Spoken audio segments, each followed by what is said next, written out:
పట్టుదలతో చేస్తే సమరం తప్పకుండా నీదే, విజయం కష్టపడితే రాదా ఫలితం పదరా సోదరా.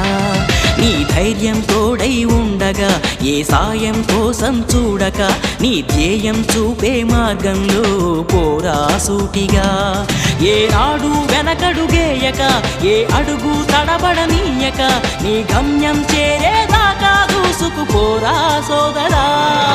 పట్టుదలతో చేస్తే సమరం తప్పకుండా నీదే, విజయం కష్టపడితే రాదా ఫలితం పదరా సోదరా.